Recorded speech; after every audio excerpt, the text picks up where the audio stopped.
Palms sweating, heart pounding, that little voice in your head whispering, everyone's going to know you're nervous.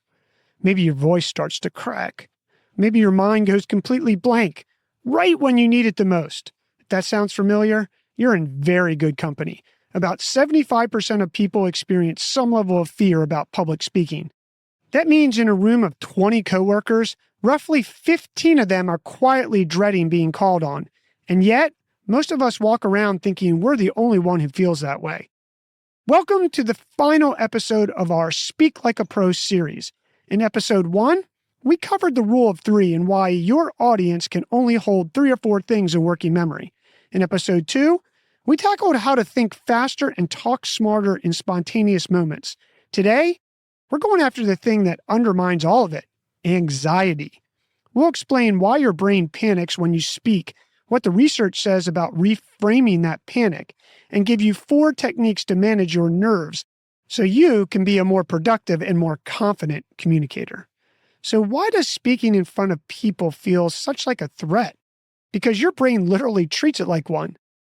When you stand up in front of a group, your nervous system reads, "I'm being evaluated," and fires up the same fight or flight response you'd get from actual danger. Heart rate spikes, adrenaline pumps, muscles tense. Except there's no danger. There's just a conference room and a slide deck. Your body doesn't know the difference. But here's where it gets really interesting. The anxiety itself, not necessarily the problem. It's how you think about the anxiety that determines whether it fuels you or shuts you down. Researcher Alia Crum, a psychology professor at Stanford, published a study in the Journal of Personality and Social Psychology titled Rethinking Stress, the Role of Mindsets in Determining the Stress Response. Across 3 studies, she found that people who viewed stress as enhancing rather than harmful actually performed better under pressure and were more open to feedback afterwards. In one study, participants went through a public speaking task. Those with a stress is enhancing mindset showed more adaptive cortisol levels, meaning their bodies processed the stress more effectively instead of being overwhelmed by it. Same stressful situation, completely different outcome.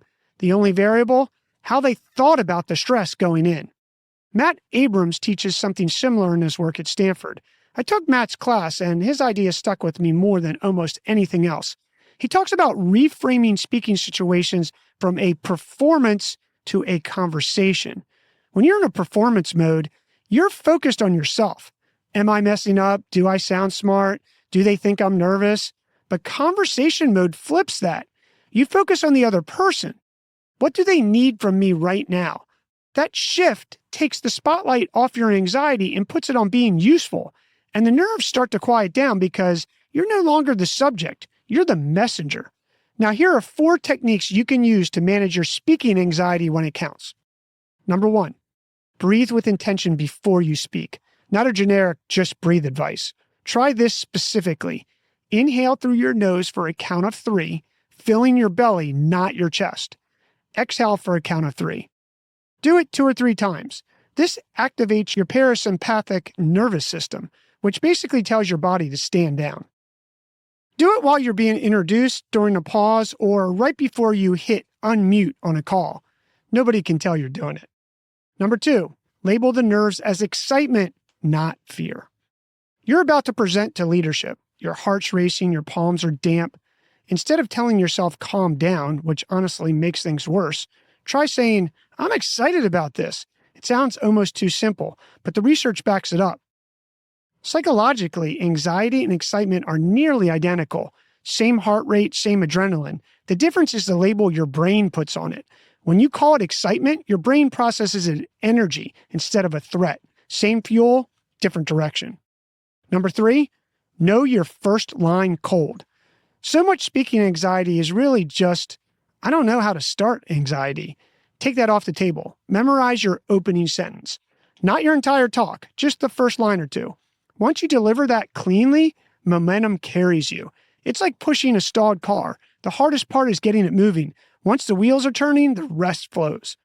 And number 4, make it about them, not you. Before you speak, ask yourself one question. What does my audience need from me right now? When your focus shifts from how am I doing to how can I help them, the pressure drops. You stop performing and start serving. Messages don't need to be perfect. They just need to deliver something worth hearing. Over 3 episodes, we covered how to structure your message so it sticks, how to handle the moments you didn't see coming, and now how to manage the nerves that try to sabotage all of it. And look, Matt Abrams, the guy who teaches this at Stanford, has said that 85% of people report being nervous about public speaking, and he believes the other 15% are lying. So you're not broken, you're just human. The goal has never been to eliminate the nerves, it's stop letting them run the show. Your move.